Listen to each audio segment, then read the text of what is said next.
This podcast is free, and it's accessible to everyone thanks to support from listeners like you. If you value this show, please consider supporting its production by donating to our home, KUOW.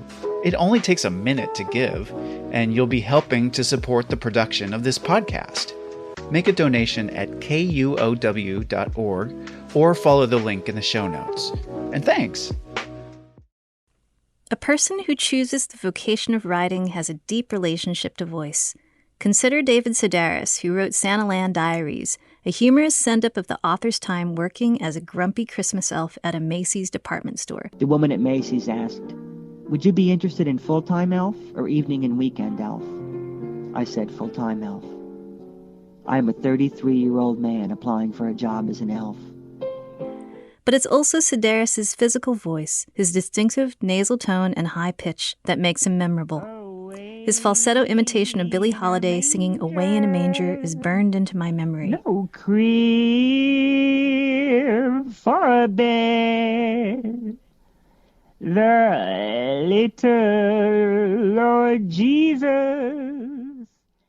Alongside the idiosyncratic voices of other public radio hosts like Sarah Vowell, whose voice has been likened to that of a boy soprano on the verge of cracking. There comes a time in the middle of any halfway decent liberal arts major's college career when she no longer has any idea what she believes. Or Starlee Kine, before I explain why I decided to write and record a breakup song, whose twee voice slips into occasional vocal fry. I should probably explain a bit about the breakup itself. These voices, which are anything but typical, pull the listener's ear along. And though you might resist or even recoil at first listen, the next thing you know, you've been seduced into sitting through a long, bizarre yarn. Their unusual voices made these radio hosts into public radio darlings. Our voices communicate our gender, our age, our vulnerabilities, even our personality. No matter whether or not we like the sound of our voice is deeply identified with who we are. So when a public personality actually loses their voice, what happens to that sense of self? How does a person recover from that loss? Alice Wong is a Chinese-American writer and podcaster who confronted these issues head-on. During the pandemic, Alice had several medical crises that led to a 4-week stay in the ICU. She was discharged with a tracheostomy, a tube inside her throat attached to a ventilator that allows her to breathe. She can no longer talk with her natural voice, so instead, I use an app on my iPhone and laptop called Proloquo for text.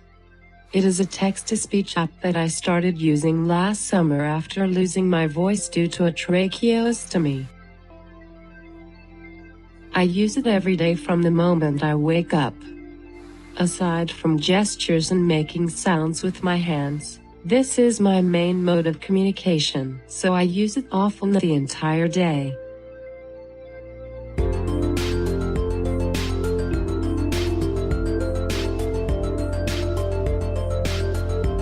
Welcome to 10,000 Things, a podcast about modern artifacts of Asian American life. I'm your host, Xin-Yi Pai. Today, the voice.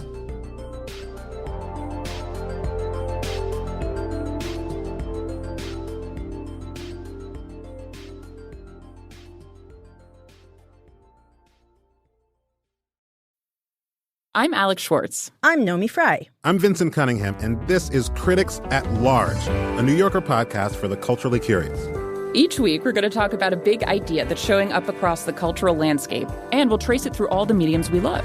Books, movies, television, music, art. And I always want to talk about celebrity gossip, too. Of course.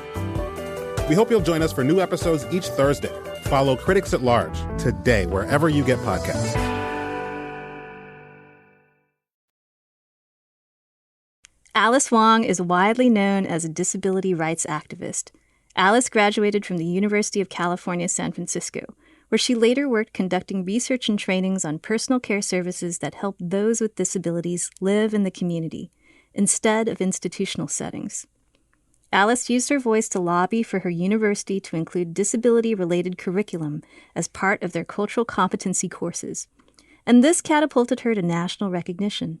In 2013, President Obama appointed Alice to the National Council on Disability, in a role that allowed her to advise the U.S. government on policies, programs, and practices that affect people with disabilities. Alice started a podcast called Disability Visibility in 2017 in partnership with StoryCorps. I was a fan of StoryCorps, which was on NPR's Morning Edition every Friday. Hearing those amazing stories got me thinking about the importance of oral histories, which led me to forming the Disability Visibility Project. Her podcast featured conversations on politics, culture, and media with disabled people and put disabled voices on the radio. Alice grew her skills in audio storytelling as a fellow at Making Contact Radio, a radio nonprofit based in Oakland, California. Learning the basics of recording, editing, and radio terminology gave me more confidence that this is something I could do. I got to co-produce and write my first radio story, and I knew this was a medium I wanted to explore further. As part of her fellowship, Alice wrote an article calling out the need for more diverse disabled voices in audio. She hoped it would start a conversation with the radio and podcasting communities. In her piece, she called for more disabled voices on the radio. People who lisp, stutter, gurgle, stammer, wheeze, salivate, and drool. She wanted to hear voices that communicate, enunciate, and pronounce differently. And people who use ventilators or other assistive technology, including computer-generated speech. Alice wanted to disrupt the normalcy of the default straight, white, male public radio voice, to challenge listeners to concentrate and listen more deeply. And the response she got? Not a single person reached out in response to this piece. But oh well, what can you do? I was a newbie and no one in radio was going to listen to me. Pun intended, haha. And now more than ever people are doing their own thing, which is what I did. Much like every industry, radio has a huge diversity problem. And the editors and producers who decide what stories matter, who gets to tell those stories, and how those stories sound still adhere to white, middle-class, heteronormative standards. So Alice started her own podcast. She created Disability Visibility Project and produced her show for 4 years. This is the Disability Visibility Podcast with your host, Alice Wong. She interviewed guests like disability rights activist Judith Heumann. I guess I'm a change agent. I'm a fighter. I'm a believer in civil rights and human rights. Seattle author and media critic Elsa Hunnison. Disability-specific science fiction and fantasy projects are really important because our genre doesn't always include us. And Andrew Pulrang, one of the co-organizers of Cryptovote. The beauty of Twitter is that while we're talking in public. And everybody else who happens to want to see us will see us. Yeah, I do agree that it's primarily by disabled people, for disabled people, with the added bonus that it's public and that, you know, we do want to engage with non-disabled people as well. But it is primarily our voices, our space, and it's us having a place to come together. Welcome to the Disability Visibility Podcast. Conversations on disability politics, culture, and media. I'm your host, Alice Wong. Editing is an art form.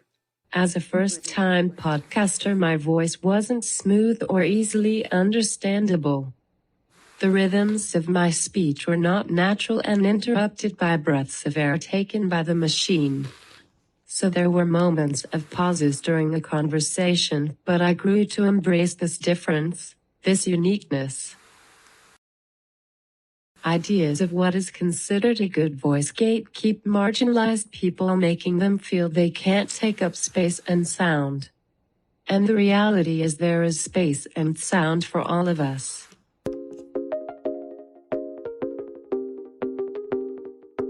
As a member of the disability community, Alice had a unique lived experience that allowed her to be in deep conversation with her guests. Alice was born with spinal muscular atrophy, a condition where certain nerve cells in the brain and spinal cord break down, causing progressive weakness and atrophy in the muscles in the trunk of the body. She stopped walking around the age of 7 or 8 and transitioned to using a walker, to a manual wheelchair, to an electric wheelchair, to a customized wheelchair. Her lung function has steadily declined throughout the decades because of a weakening diaphragm, a key muscle used in singing, public speaking, and deep breathing. So as an adult, Alice started to use an assistive device called a BiPAP to help her breathe. In my 30s, I started using a nasal mask that's attached to my BiPAP machine, a non-invasive ventilator. I had to adjust to sounding differently as my voice sounded a bit froggy. I remember being very self-conscious about it at first. As Alice got used to the BiPAP, she noticed a difference in the way people related to her. Often she had to repeat herself to make herself understood. If a breath arrived in the middle of a phrase, she had to pause, causing awkward speech patterns.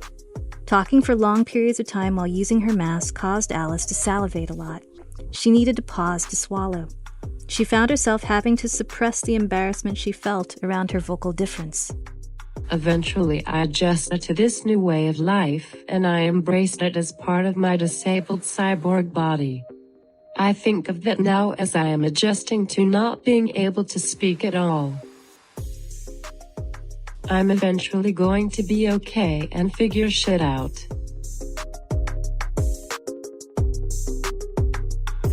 Alice stopped producing the Disability Visibility podcast in 2021 after making her 100th episode.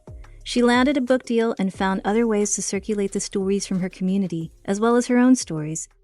Just as she was preparing to publish a collection of her personal essays and launch that book into the world, she suffered a medical crisis which resulted in a collapsed lung. Alice now lives with a tracheostomy that's connected to a ventilator. She no longer has the ability to speak. It's hard because I am forced to slow down, type my responses, and be more intentional when I speak using the app.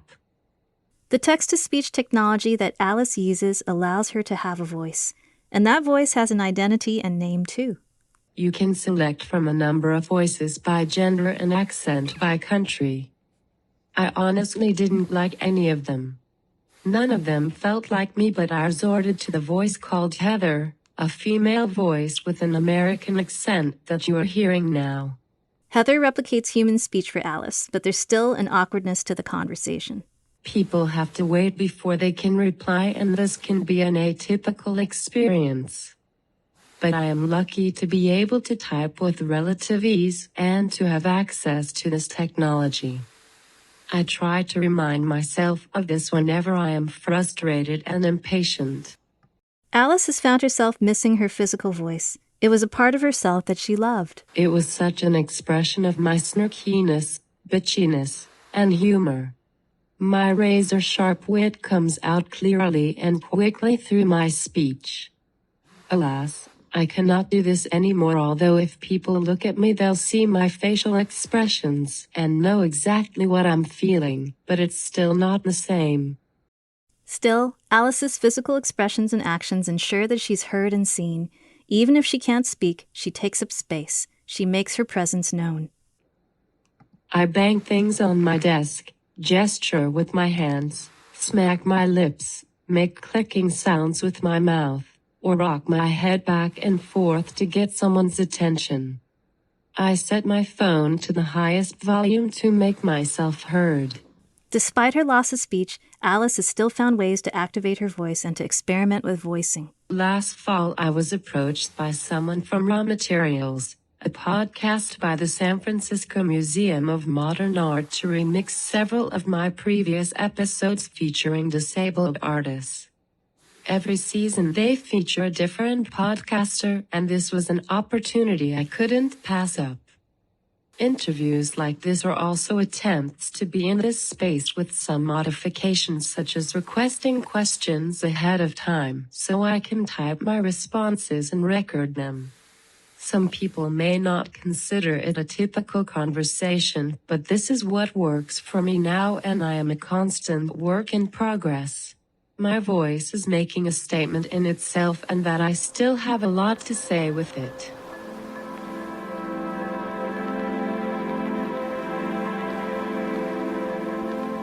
What I've admired about the many voices of Alice Wong are the ways in which she's used the voice as a tool of resistance, whether on the page or behind the mic. While I haven't had to confront the specific struggle of losing my physical voice, I'm very familiar with the journey towards finding and claiming an authentic voice, using one's voice to say something true. As host of this podcast, I rely on my physical voice to express what I have to say. But before making podcasts, I was a poet. I explored my voice and identity on the written page, where I learned to coax emotion out of an audience, without having to necessarily embody emotion in my speaking voice. I became skilled at hiding, removing myself from my poems, by writing from a third-person perspective or by being abstract. And then I started making silent poetry films, where my physical voice wasn't present at all. And this felt fine for a time, because it's not always easy or welcome to have an Asian American perspective in the world. But even silence makes a statement. Writing for 10,000 Things is different, in part because these are real stories from my community and from my own lived experiences. I can't get away with hiding behind the words or bearing the narrative. My editor Jim reminds me of this every time we tape. The ideal voice is not the accessible, chatty voice that we associate with public radio, nor is someone else's notion of neutral voice or the boy next door, who I could never emulate or embody anyways. Authentic voice is something much harder to pin down. This is the voice of my true self, with upspeak, so like occasional verbal fillers and all.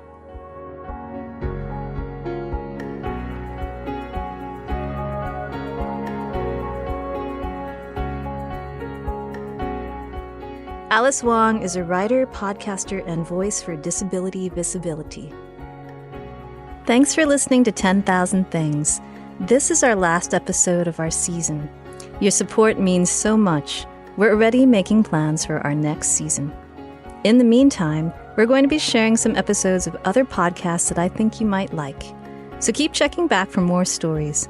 And if you're new to the podcast, then now's the perfect time to go back and listen to our earlier episodes.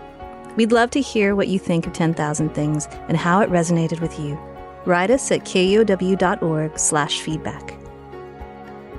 10,000 Things is produced by KUOW in Seattle. Our host, writer, and creator is me, Shin-Yi Pai. Whitney Henry Lester produced this episode. Jim Gates is our editor. The show art is designed by Eason Yang with photography from Riva Keller. Original music by Tomo Nakayama. Our production team includes Michaela Giannotti-Boyle, Hans Twite, and Brendan Sweeney. Special thanks to our Community Advisory Group for providing feedback on this season. Partial funding of 10,000 Things was made possible by the Seattle Office of Arts and Culture's Hope Corps grant, a recovery-funded program of the National Endowment for the Arts, plus support from the Windrose Fund. If you like this podcast, KUOW has a lot more great audio for you. Search KUOW in your podcast app and see what piques your interest. Thanks for listening. Hey, my name's Claire McGrain, and I'm a producer for Seattle Now, KUOW's local news podcast. There is a lot happening in our region, and it's a lot of work to keep track of it all. We'll get you caught up on the latest news and take a deep dive into something happening around the city, all in under 15 minutes. Get a morning walk-in or grab a cup of coffee and start your day with us. Learn something new and connect with our city by searching for Seattle Now wherever you get your podcasts.